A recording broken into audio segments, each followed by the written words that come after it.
2020년 1월 3일, 바로 오늘입니다. 한 나라의 현직 대통령이 그것도 자국 영토 안에서 외국 군대한테 체포되는 정말 영화에서나 나올 법한 일이 벌어졌습니다. 네, 남미의 베네수엘라에서 일어난 일이죠. 당신께서 보내주신 자료가 바로 이 사건, 그러니까 미국의 베네수엘라 군사작전하고 니콜라스 마두로 대통령 체포를 다룬 SHO 매거진의 심층 분석 기사, 그리고 성창경 TV의 전략 메모인데요. 네, 맞습니다. 이 자료들이 단순하게 그냥 사건만 보도하는 게 아니고요. 그 이면에 깔려있는 어떤 거대한 지정학적 구상, 그리고 그 파장에 대해서 아주 뭐랄까 대담한 해석을 내놓고 있거든요. 그렇죠. 그래서 오늘 저희의 임무는 이 자료들이 만들어내고 있는 그 서사를 한번 따라가 보는 겁니다. 네, 이 전격적인 군사작전이 과연 어떻게 실행되는지, 또 미국이 내세운 명분 뒤에 숨은 진짜 이유는 뭐라고 분석하는지, 그리고 이게 가장 흥미로운 지점인데 어떻게 이 남미에서 벌어진 일이 저 멀리 한국의 국내 정치하고 연결된다고 주장하는지 그 논리를 하나하나 파헤쳐 보겠습니다. 좋습니다. 자, 그럼 먼저 이 모든 일이 어떻게 벌어진 건지 그 시간순으로 한번 따라가 보죠. 자료들을 보니까 이번 작전이 뭐 하루아침에 갑자기 이루어진 게 아닌 것 같아요. 굉장히 오랫동안 치밀하게 준비된 그런 느낌이더라고요. 네, 본격적인 군사행동이 있기 전부터 그 수면 아래에서는 계속 압박이 있었죠. 아, 사전 작업이 있었군요. 네, 자료들을 보면 CIA가 베네수엘라 해안시설에 좀 은밀하게 타격을 가하기도 하고 또 미 해군이 마약 운반선으로 의심되는 유조선을 납포하기도 하고요.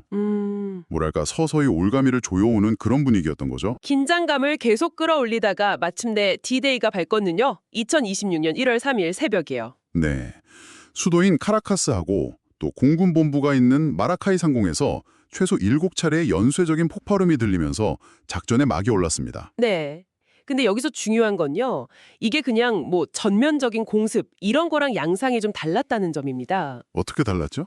군사 전문가들의 분석을 인용한 대목을 보면 미군 항공기들이 위치 식별 장치, 그러니까 트랜스폰더라고 하죠. 아, 네네. 이걸 다 끈 채로 베네수엘라 영공에 진입했다고 해요. 트랜스폰더를 꽂다. 그 말은 레이더망에서 자기들 존재를 아예 지우고 거의 뭐 유령 비행기처럼 움직였다는 뜻이네요. 바로 그겁니다. 완전히 스텔스 모드로 들어간 거죠.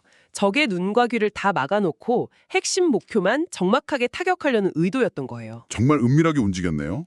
네, 이런 은밀한 침투하고 동시에 또 아주 공개적이고 대담한 조치도 같이 이루어졌습니다. 공개적인 조치요? 미 연방항공청 FIA가 베네수엘라 영공 전체에 대해서 민간 항공기 운항을 전면 금지시켜버립니다. 잠깐만요. 그건 그냥 여행객들 비행기 못 뜨게 하는 수준이 아니잖아요. 그렇죠. 사실상 이제부터 이 하늘은 우리 작전구역이니까 아무도 들어오지 마. 이렇게 전 세계에 선포한 거나 마찬가지인데요. 정확합니다. 하늘길을 완전히 통제해버린 거죠. 그리고 그 상태에서 공격은 베네수엘라 공군력이 심장부라고 할 수 있는 엘 리베르타도로 공군기지에 집중됐습니다. 아, 반격할 수 있는 싹을 아예 잘라버리겠다. 네, 제공권을 완전히 장악해버린 거죠. 근데 더 놀라운 점은 이런 공중작전이 벌어지는 동안에 이미 지상에서는 또 다른 작전이 진행되고 있었다는 겁니다. 동시다발적으로요. 네, 로이터 통신 보도를 인용한 부분을 보면 미군 특수부대를 포함한 지상군이 이미 수도 카라카스 인근에 투입돼서 작전을 수행하고 있었다고 해요. 와, 정말 하늘과 땅에서 동시에 입체적으로 작전이 진행됐군요. 하나는 아주 은밀하게 또 하나는 아주 대대적으로 선포하면서요. 그렇죠. 이 모든 게 결국 단 하나의 목표를 향한 과정이었습니다. 네. 그리고 마침내 작전의 정점, 가장 극적인 순간이 찾아옵니다. 트럼프 대통령이 자신의 SNS를 통해 직접 발표를 하죠. 뭐라고요? 미군 특수부대가 마두로 대통령과 그의 부인 실리아 플로레스를 그것도 대통령궁에서 체포해서 지금 국외로 이송하고 있다. 이렇게요. 한 나라의 현직 대통령이 자기 나라 수도 대통령궁에서 외국 군대한테 체포되었다라. 이건 정말 현대사에서 거의 유례가 없는 사건 아닌가요? 네, 자료에서도 바로 그 점을 강조합니다.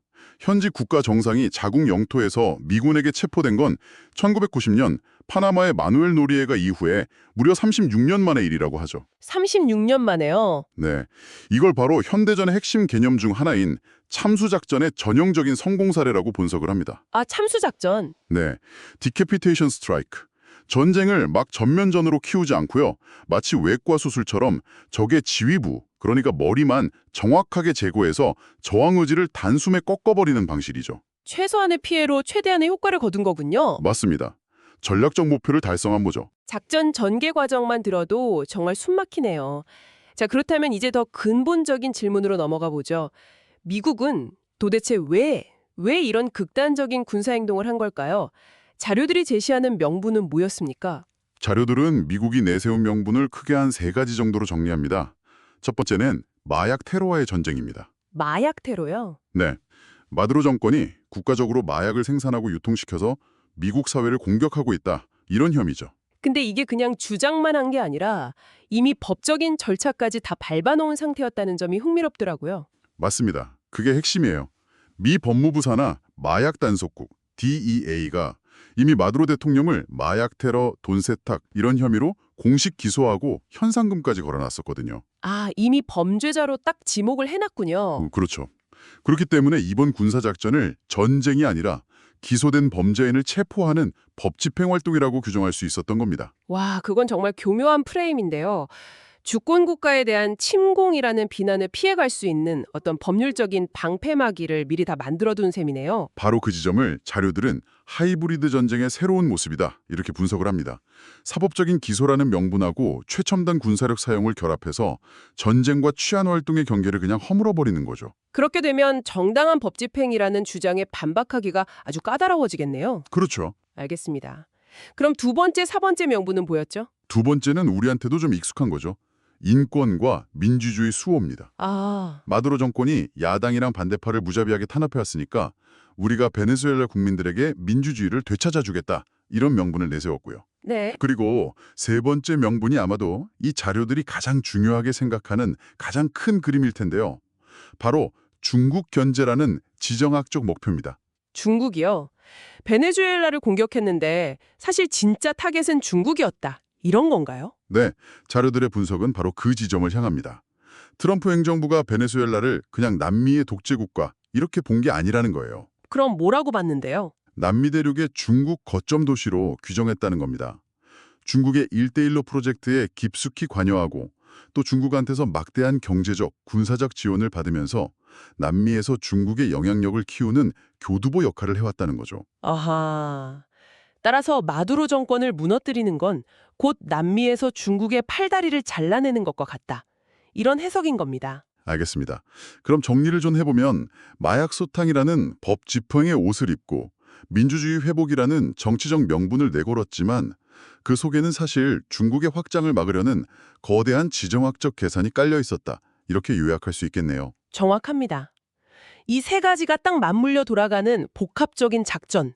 이게 바로 자료들이 말하는 하이브리드 전쟁의 본질인 셈이죠. 자, 여기서부터 이야기가 정말 흥미로워집니다. 이 자료들은 이 사건이 단순히 베네수엘라의 정권 교체, 여기서 끝나는 게 아니라고 분석하고 있어요. 그렇죠. 이건 전 세계를 향한, 특히 특정 국가들을 향한 아주 강력한 메시지다. 이렇게 보고 있더라고요. 맞습니다. 한마디로 본복이라는 거죠.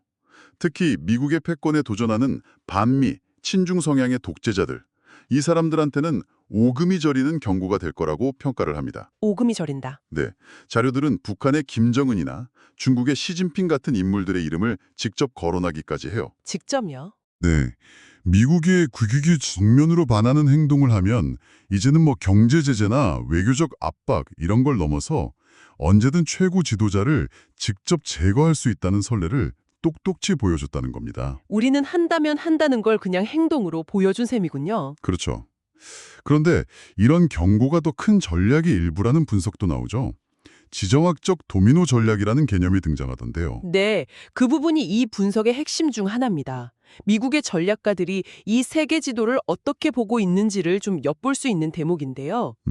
이 관점에 따르면 베네수엘라는 남미에서 중국의 영향력을 떠받드는 기둥이고 이란은 중동에서 중국의 기둥이라는 겁니다. 아, 남미의 베네수엘라, 중동의 이란. 네, 이 두 나라가 중국의 핵심 동맹이자 에너지 공급처, 그리고 군사적 파트너 역할을 하고 있다는 거죠. 그렇다면 그 기둥들을 하나씩 무너뜨리면 결국 중국이라는 건물 전체가 흔들릴 수 있다. 이런 논리인가요? 바로 그겁니다. 베네수엘라 정권이 붕괴하고 이어서 이란 정권까지 흔들리면 중국은 말 그대로 양쪽 날개를 다 잃는 셈이 되는 거죠. 와, 실제로 자료들은 베네수엘라 작전과 거의 동시에 이란에서도 대규모 반정부 시위가 격화되고 있다는 점을 같이 언급을 해요. 마치 약속이나 한 듯 중국과 가까운 국가들이 연달아 위기에 처하고 있다는 점을 강조하는 거죠. 중국을 직접 치기 전에 그 주변의 핵심 고리들부터 하나씩 끊어내는 전략이다. 이런 해석이군요. 네, 글로벌 체스판에서 벌어지는 거대한 세력 다툼의 그림이 그려지는 대목이죠.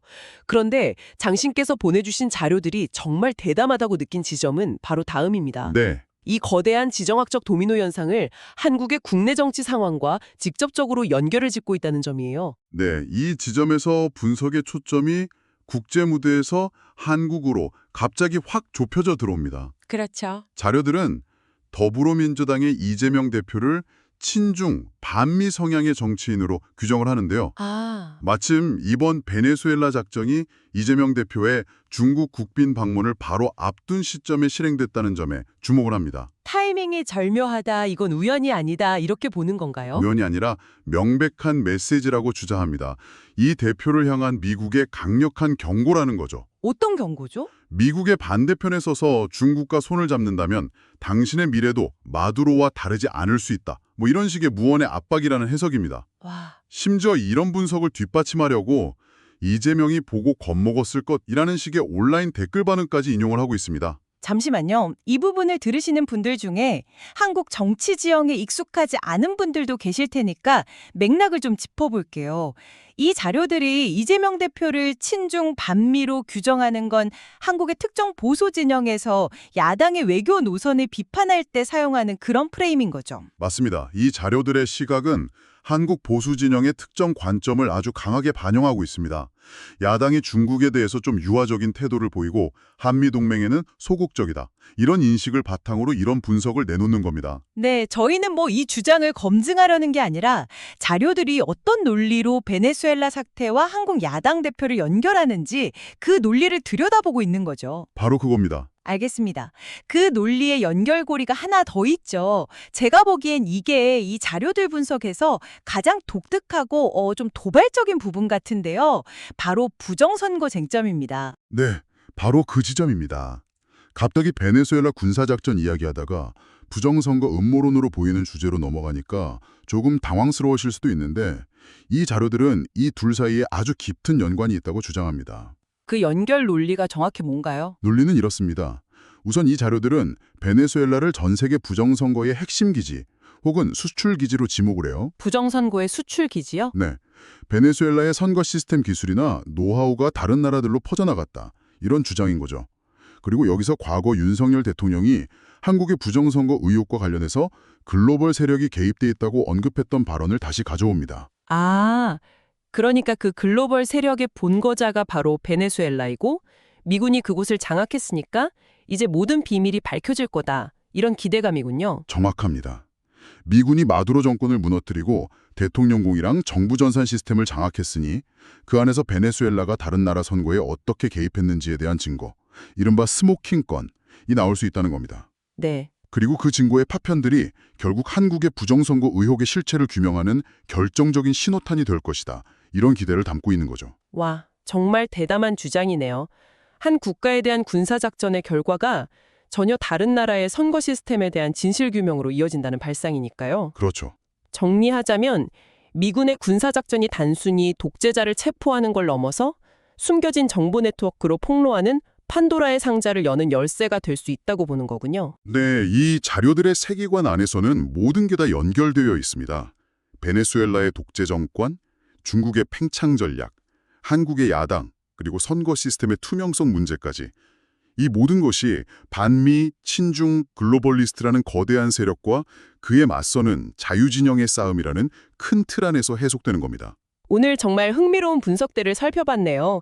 정리해보면 당신께서 보내주신 자료들은 미국의 베네수엘라 군사 개입을 마약이나 인권 같은 표면적인 명분을 넘어서요. 네, 중국의 글로벌 영향력을 차단하고 전 세계의 반미 세력에게 본보기를 보여주려는 다차원적인 작전으로 해석하고 있습니다. 세계 경찰이 돌아왔다는 걸 알린 상징적인 사건이다. 이런 평가가 주를 이루고요. 더 나아가서 이 군사작전이 한국의 특정 정치인에게 보내는 경고이자 글로벌 부정선거 네트워크의 실체를 파헤칠 기회라는 매우 독특하고 대담한 주장으로까지 이어지고 있습니다. 네. 이 분석들이 제시하는 가장 흥미로운 지점은 바로 이겁니다. 21세기의 전쟁은 영토나 자원을 빼앗는 걸 넘어서 정부와 진실 그 자체를 쟁취하기 위한 싸움이 될 수도 있다는 점을 시사한다는 거죠. 바로 그 지점에서 당신께 마지막으로 생각해볼 질문을 던져봅니다. 만약 이 자료들의 주장처럼 군사작전이 지정학적 힘겨루기를 넘어 특정 진실을 폭로하고 정보 네트워크를 장악하는 수단으로 사용되는 것이 새로운 표준이 된다면 앞으로 국제 분쟁의 성격은 우리가 알던 것과 어떻게 달라지게 될까요? 한 국가의 군사력이 다른 나라의 서버를 압수하고 데이터베이스를 분석하는 것이 전쟁의 일부가 될 때 주권과 정보 그리고 진실의 경계는 과연 어디에 있게 될까요?